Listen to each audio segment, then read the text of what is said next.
Olá pessoal do Neurotube, nós estamos aqui nessa noite para trazer para vocês mais uma aula, essa aula da parte de neuroradiologia clínica, da subparte de hidrocefalia de pressão normal ou de pressão intermitente, ministrada por Tiago Márcio de Medeiros Maciel. São, na verdade, 6 critérios,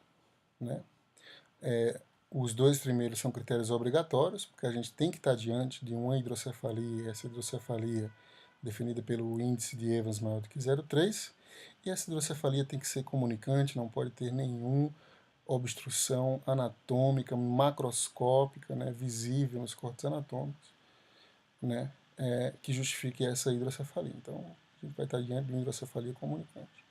E mais um dos critérios ditos suportivos, são critérios que vão direcionar esse diagnóstico de hidrocefalia comunicante para o diagnóstico de hidrocefalia comunicante do tipo hidrocefalia de pressão normal ou de intermitente, que são os cornos frontais desproporcionalmente alargados em relação à substância parenquimal, cortical e subcortical do lobo temporal, o ângulo caloso menor do que 90 graus, a deformidade, a hidrocefalia, a forma dessa hidrocefalia que justifica os sintomas da hidrocefalia de pressão normal, como a gente sabe,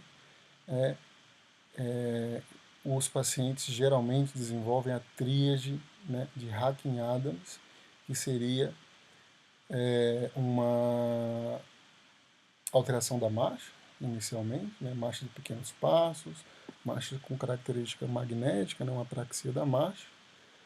Depois, o paciente começa a ter uma incontinência urinária verdadeira, cuidado para não confundir as outras alterações da marcha, que o paciente não consegue chegar no banheiro, por isso perde xixi.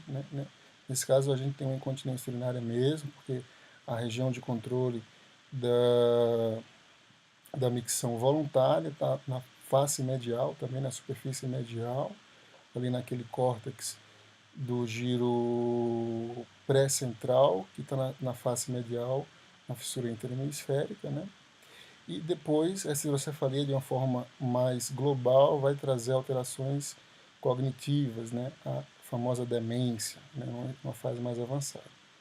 Então, um ângulo caloso alterado, que seria basicamente a fisiopatologia da doença, e os sulcos e os giros corticais, ali mediais ao ângulo caloso, dentro do ângulo caloso, comprimidos, o colabamento, o colapso dos sulcos, e os giros encostando uns nos outros.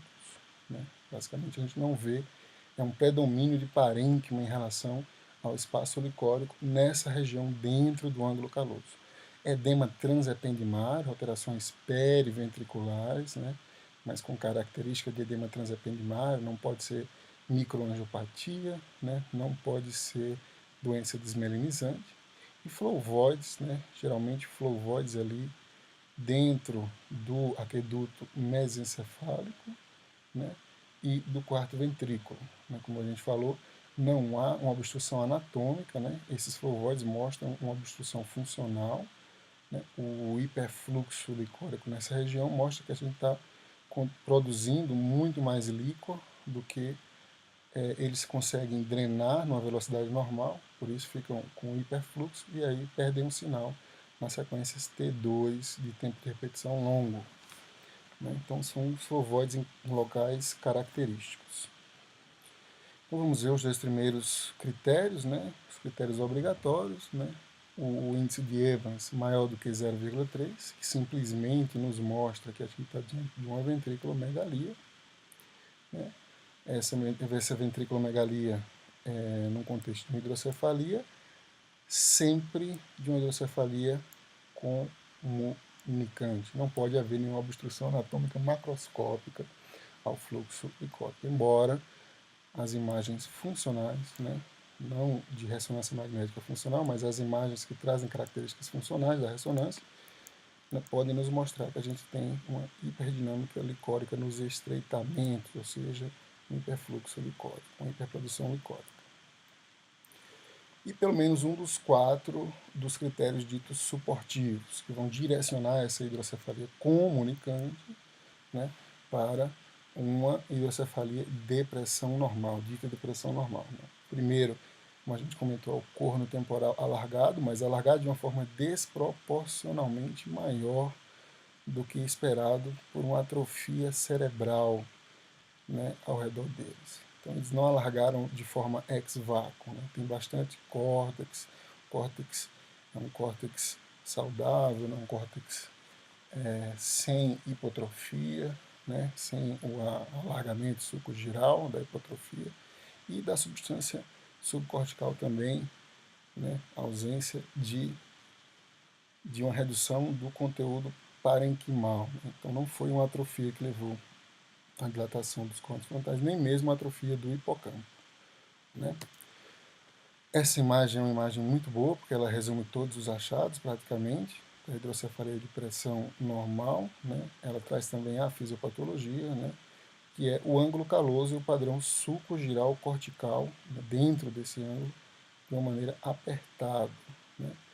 Então, a gente vai ter o ângulo caloso, né? Veja que na hidrocefalia de pressão normal existe uma hidrocefalia, mas que o padrão anatômico, né, volumétrico dessa hidrocefalia faz com que você reduza esse ângulo caloso, comprimindo a corticalidade que está dentro desse ângulo, né?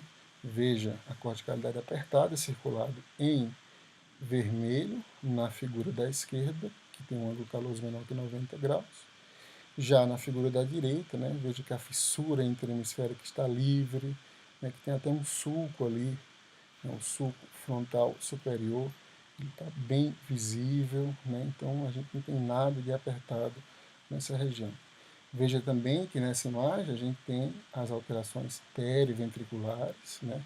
Veja que na imagem da esquerda a gente tem essas alterações periventriculares de uma maneira simétrica, né? E de um edema periventricular mostrado por essa hipodensidade da substância subcortical e desse alargamento da linha cortical, né, dentro dessa área que está apertada. Isso mostra que o edema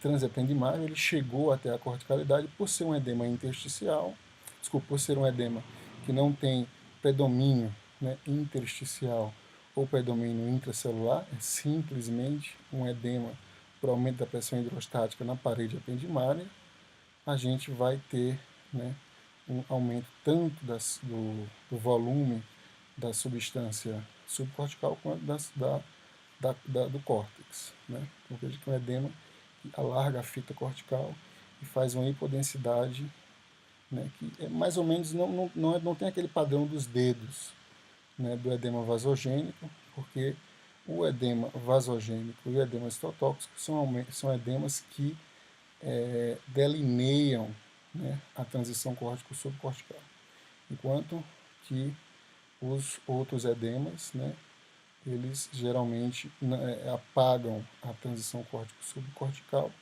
né, porque não aumentam o contraste do córtex ou da substância subcortical em relação à outra. Ok, né? Então, edema transependimário. Veja que na figura da direita a gente tem um hipersinal periventricular, uma alteração de sinal periventricular, mas uma alteração completamente assimétrica. Veja que tem umas ilhas de hipersinal também, né? Então, alteração assimétrica, heterogênea, com um padrão pontilhado associado, né? Isso fala muito mais a favor de uma microangiopatia do que de uma microangiopatia do que de um edema transependimário. Então veja que o edema transependimário na HPN é um edema simétrico, né? Um edema simétrico, uma fisiopatologia dele, né? Hipertensão hidrostática na camada, na transição ependimária, né? Ele nos fala que tem que ser um edema simétrico, e as diferenças com a isquemia microvascular, que a gente falou, né? E a desmielinização, que geralmente tem aquele padrão, mas não obrigatório, né, dos dedos de Dawson, mas não obrigatório. Podem ter pequenas desmielinizações e também tem essa característica de ser heterogênea, com padrão pontilhado.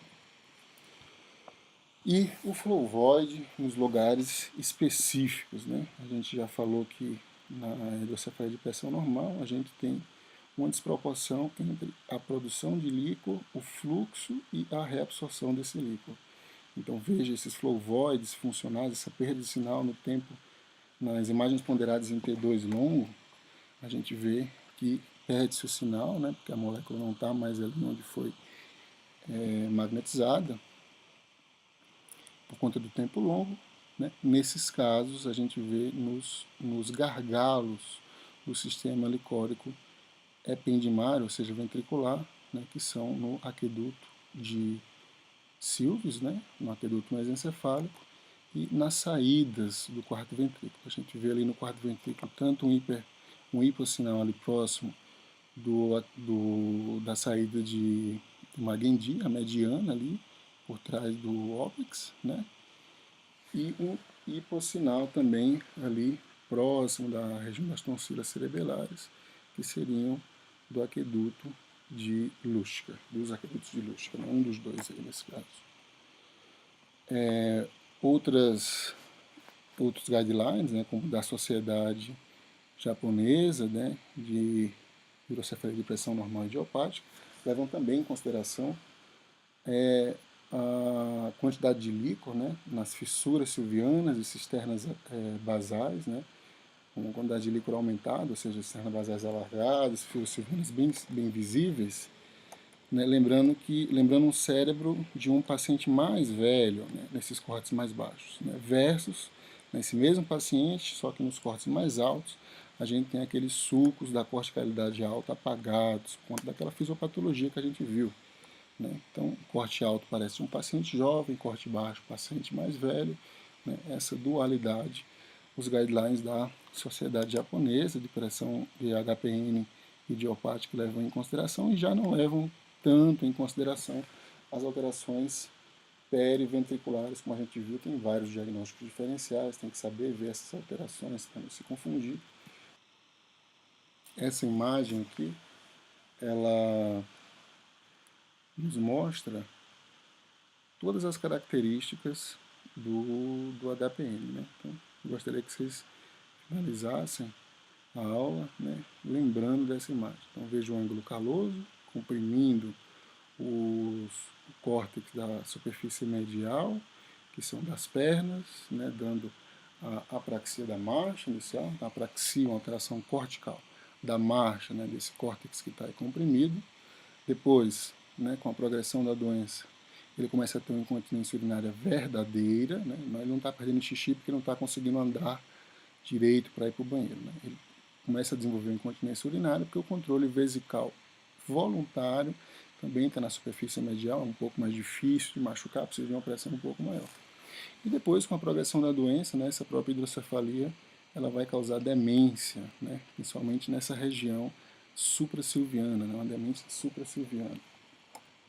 Outra característica é o edema transependimário, como a gente já viu, né, diferenciando a imagem da esquerda da direita, né, um verdadeiro à esquerda e à direita um diagnóstico diferencial, no caso microangiopatia, né, e esse padrão da corticalidade alta apertado, né, um corte de um paciente mais jovem lá em cima e um corte de um paciente mais velho aqui embaixo. Né. Veja na figura da esquerda as fissuras silvianas repletas de líquor, né, e os cornos temporais também aumentados. Né. Veja que nesse corte da esquerda a gente tem os cornos temporais aumentados, né, a despeito, né, desproporcionalmente maiores do que o lobo temporal subjacente. A gente vê que não tem uma atrofia tão importante, né, um predomínio do padrão dos sulcos, né, em relação ao parênquima. Não tem essa atrofia, mesmo assim a gente vê cornos temporais alargados. Nem mesmo o hipocampo está atrofiado. Né? Na imagem da direita a gente vê os cornos temporais alargados, mas pelo aumento, pela atrofia dos hipocampos. Né? Veja que a fissura silviana está até mais apertada, né? Está até mais fechada, né? Não apertada, mas fechada na figura da direita, mas lá em cima, dentro do ângulo caloso, a gente não vê o córtex apertado, né? A gente vê sulcos, a gente vê a fissura interhemisférica, né? Então, como é que essa hidrocefalia aí, ela começou pelas pernas, depois foi para a urina e depois deu demência, se a gente não tem essa região apertada. Né? Então, veja que essas duas imagens, elas nos ensinam muito sobre a hidrocefalia de pressão normal, sobre as características. Tem vários diagnósticos diferenciais, tem que saber ver essas alterações para não se confundir. Então eles já não consideram isso aí para não ter dúvidas, né? Essa foi a aula esquemática, né?